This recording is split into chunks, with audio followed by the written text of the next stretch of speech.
Hey guys, welcome back to my channel. Today I am back with another interview, and this one is going to strike a nerve with you because this is the book that I'm going to be introducing is based on a very popular, a very trending topic which has been trending since ages. Whether you believe in this institution or you are strictly against it, you cannot feign indifference about it. The topic, the theme of the book is arranged marriages, and the name of the book is Small Talk and Simple Things by Meryl Mathew. So, the purpose is to inspire people to take a chill pill for this custom. She wants people to look at the concept of arranged marriage in a new light, and there is a lot, many things that have changed about this tradition. And the very personal example that I can present to you is that even my marriage was arranged one, and no, I did not go with a tray and a long way in front of my in-laws. No, we met very normally, and we had a cup of coffee together. We talked about whatever we liked, disliked, and many things. So it was not the way it is presented in the television or old movies.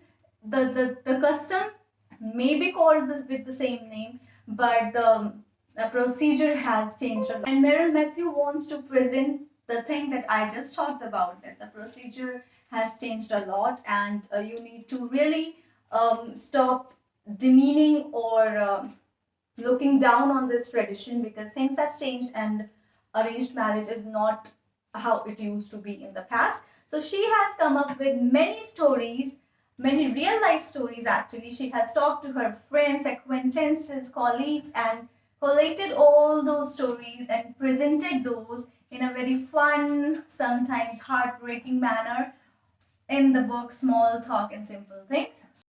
So without further ado, let's welcome Meryl Mathew to our channel and give her a very warm welcome here. So as I just told my audience that the book Small Talk and Simple Things, real life stories that will inspire you to take a chill pill towards arranged marriage. The each of those stories are diverse and they present those real life events that led people into this institution, and you talk to many of your friends and colleagues to collate these stories and make this book really relatable and exciting. So I wanted to know how much time and effort did you put in the research, and how open were people to talk about their journey of arranged marriage. Hi everyone. First of all, thank you Ankita for having me here to talk about my book and my journey in writing. This book is my first book. It's called Small Talk and Simple Things. It's a collection of short stories, real life arranged marriage short stories. So the reason the topic came about was because of my own experience in arranged marriage, and I realized that many people out there also have similar experiences and unique experiences. I also noticed that most of the media platforms, such as movies, cartoons, short films, anything out there is always talking about love stories and how special love stories are. Yes, they are special, but majority of the people in India or in Asian countries who find their partner through the process of arranged marriage, they are some special stories too. So I wanted to tell these stories. I wanted to show how some beautiful couples come together, of people have found their soulmates through the process of arranged marriage. Like that arranged marriage has a good side too. So it was indeed a fantastic journey, and I never imagined that I would get so many people who would come out to me to ready to tell their stories. The only request was, please don't reveal our real names, because some of these have not worked out. So yes, I've definitely kept that in my mind, and the book does not reveal any real names or places, but the story to every detail is very true and exactly how it happened. So these stories can be quite surprising, funny, entertaining, and very true.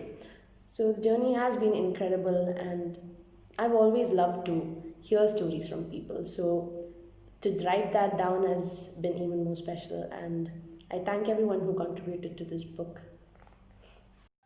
So there are 12 stories in Small Talk and Simple Things. I want to know, Meryl, which one is your favorite? The most favorite one. Wow, it's very tough to say which of the 12 stories is close to my heart. All of them are very close, actually. I think each story is unique and different in different ways. I have been able to touch on different issues or scenarios or different kind of situations in each of these stories. No two stories are the same. So I do feel that all of them are special and unique in their own way. And it's a small book, so I'm sure for those who read the book will feel that journey going through each story. So while we talked about the favorite one, I also want to know, while doing your research, which one of these 12 stories actually shocked you? Yes, indeed, there were a few different stories that really shocked me when I was listening to the person who experienced it. I'm not going to reveal much, but I'm just going to give out the title here. One is called Matrimony on the Phone. Who's the fairest of them all? That story really shook me. Then the other one was The Unaware Mistress. I really wondered, wow, how did that happen? And the 14-hour flight. So these were some of the stories I felt, wow, that can happen, and that really did surprise me. Theme of small talk and simple things is arranged marriages. I want to know, Meryl, what inspired to pick this theme and write a story about it. I do think it was my own experience in the process of arranged marriage that led me to the book. I felt so. I was also one of those people who said, arranged marriage? No way, I'm not doing that. I want to find my partner on my own way. I'm not going to, like, put myself on a matrimonial website. No way, no chance. But then as I went through the journey, I realized, relationships found through any way, whether it is a matrimony site, whether it is the pub, whether it's a park, whether it's through a friend circle or anywhere that you meet a person, it's still a very important relationship, and it's still effort from your side to keep that relationship going. And somebody special does not have to come through just dating, or somebody special just doesn't have to come through an arranged marriage platform. You meet the right person at the right time, and how you meet them just does not matter. So I wanted to say that out through my experience as well. And I realized that, when I talk to my friends and my friends of friends, I realized that people have had similar experiences. Like, they all started off with, oh, I'll never get an arranged marriage, but then they end up realizing this is not so bad. I found the love of my life because of this. So that's the reason I wanted to tell out these stories. And another reason was because I felt it was not much told. When people think of arranged marriage, for some reason it's very negative. People think, oh, it's a bad thing. Like, you're not going to get time to meet your partner. You're not going to get time to converse with your partner. But that's not really true. So I wanted to break that preconceived notion. That was one of the purposes of the book. So this is a topic which is quite relatable to many people. And since you have written a book about it, I can't help but be curious about your own viewpoint on this institution. When you first came across this concept, how did you feel? Did you flinch? Did you swear never to take this path? Or were you excited? Yeah, like I just said, definitely I flinched at the thought. I was like, yeah, no way, I'm not doing that. That was, I think that's how most of us youngsters in the Indian society do react to it. We're like, although it's very prevalent in the society, although everybody's doing it, still you're like, no, I want to find my partner on my own. Yes, initially that thought did flinch me, but as I went through the process and as I realized, this is not such a bad process. It's really nice to get to know people this way, and you're actually given a lot of time to get to know your future partner. So there's really not much pressure as much as I've seen it. So I felt it's been a good journey. So, during your research, did you come across somebody's experience that was so bad that you decided not to include it into your book, Small Talk and Simple Things? I haven't come across a very bad experience as such, and that I've not included it in the book. All the stories that I've heard have been really special and beautiful, so I've included all of them in the book. Just one of two stories which were not really arranged marriage, it was more of like a love come arranged thing. I felt it shouldn't be part of the book because I wanted to talk about people who met through the matrimonial platform or through their parents, not the ones that were turned into an arranged marriage. I wanted it to be pure arranged marriage. So those are some of the stories I skipped, but those were beautiful stories too. Not that anything was bad about those stories.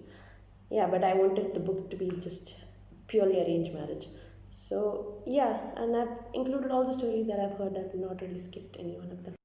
So I think we have covered a lot of ground when it comes to small talk and simple things. Your amazing book, which will definitely inspire people to take a chill pill about the concept of arranged marriages. But enough about the book. We want to know who is Meryl Elizabeth Mathew. How does your normal daily life look like? Okay, so who is Meryl Mathew? Um, so I'm a master's graduate in global business. I have been working in the field of logistics for the last 5 years now. That's my specialization, that's what I studied. I've also been freelance writing or been a writer for the last 7 years. It initially began when I started ghostwriting for some extra pocket money in India. And I realized I do really love it. I like writing, I like listening to stories, and I like to, put them out there. So that's how my writing journey began. And I ventured later on into creative writing teaching to kids. I wrote for some of my school and college platforms, publications. And after I moved to Kuwait, I continued that journey by freelance writing for the Times and the Bazaar here. I have also been teaching kids creative writing. So I've done a few different things in writing. I've always tried to keep it as a parallel profession for me other than my logistics. So that would be me. That's Meryl Mathew, juggling through logistics and writing. Yeah. So, by reading your bio, I know that you live in Kuwait. I want to know what is your favorite thing about living in Kuwait? What do you love the most about your life there? And also, while we are on the topic, I would like to know if you could live anywhere in the world, where would you like to live? Would you stick with your decision to live in Kuwait, or would you move somewhere else? Kuwait is an amazing community. It's a very small country, so we have a very close knit community, and people have always been supportive of each other's ventures.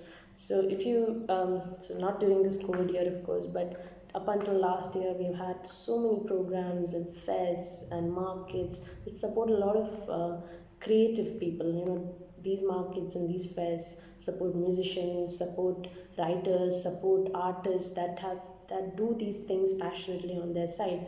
So Kuwait has indeed been great for people who have a passion on their side and people are trying to do things apart from their work. So Kuwait has been fantastic in that way, and life in Kuwait is amazing. I grew up here, so yeah, that's what I would say. Kuwait has been a fantastic platform for me and my passion to grow, and at the same time, it's a good life here. So part of my university in SPJN was at in Australia, and I loved the place. If I were to go back to any city, it definitely would be Sydney, Australia. It was always there in my mind that I want to go back there. It's a beautiful country. There's so much to see, so much to explore, so much for a creative person to be. Like you become more creative when you see such beauty around you. So Australia is definitely one country that I would really like to go back to. So there are many aspiring writers, many, including me also, actually. So what would be the one piece of advice that will be applicable to aspiring writers if you could talk to them? What would you encourage them to do? What would be your suggestion to them? I don't think I am that experienced of a writer to give any advice to aspiring writers, considering that this is just my first book. But I just want to say that if you do like writing and you've not studied that or you've not taken that as up your first career choice, it's all right. If it's something that you like, please pursue it. You would really benefit the fruits from that. Even if it's not writing, anything that you're passionate about, anything that you enjoy doing, that you like doing, continue doing it. Try to find time apart from your regular work schedule. Like, there is time out there. I have experienced it and I've journeyed through that myself, so I really know there is time apart from work. You will find time, even if you're working 5 days or 6 days, you will find time for all your passions. So if you're an aspiring writer, continue writing, and keep looking out for opportunities. When I initially came back to Kuwait, I thought, oh, I'm not going to be able to find any opportunities because there's only like 5 6 in English papers or magazines here, it'll be very tough. But I was quite persistent. I kept sending out emails or trying to call up the newspapers and the public magazines here, and I was given an opportunity. So it's all about how much persistent you are and how much not give up your passion. So to all the aspiring writers out there, keep doing it. In the beginning, it might not be as fruitful as you think, but the journey there's going to be good. And even when you publish your book, look out for feedback from people. Don't look out to sell. Okay, I sold 100 copies, I sold 200 copies. That's not what I'm personally looking for. Whenever I give out a book to somebody, I tell them, please do read it and let me know what you think, because that's going to give me inspiration for my next book, and maybe that would be the next bestseller. So that's the advice that I would. So after reading Small Talk and Simple Things, I am hooked to the way you tell a story. Your storytelling is definitely amazing, and I would like to see more projects from you. I'm talking about me right now, but I'm sure after reading your book, many would agree on this, and therefore, I would like to know what would we be getting next from you? Is there anything that you're working on right now? If yes, what would be the plot of your next exciting book? Well, at the moment, not really. I don't really have any ideas in my mind for another book.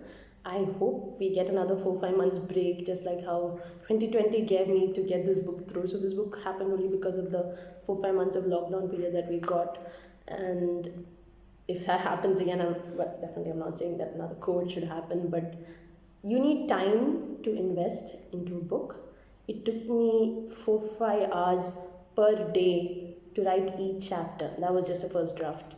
So it's a definite dedication. So hopefully, if I do find that 4 5 months time again, if I do come across another idea that equally touches me and I feel that would touch somebody else also, definitely I'll venture into it. Thank you so much, Meryl, for taking time out of your busy life and talk to us about your book. And I wish you all the luck and success with the book.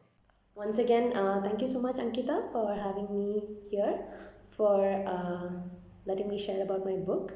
Just to all the listeners out there and avid readers, please do note my book is available on Notion Press, Amazon, Book Depository, Fish Pond, Kobo, Google Play Store, Google Books, and iBooks. So do grab a copy, and I'm hoping to hear your feedback on what do you think about all these real life stories. Thanks a lot, guys. Thanks for your time. And thank you, my lovely followers, for watching this interview. If you have any further questions on the book, you can write to me. And if you have any questions you want to ask Meryl, again, you can write to me and I will pass it on to her and I will get back to you. If you like anything about this interview or you feel there could be something better, you can write to me on comments. If nothing, then give a thumbs up and follow me. Come on. Bye.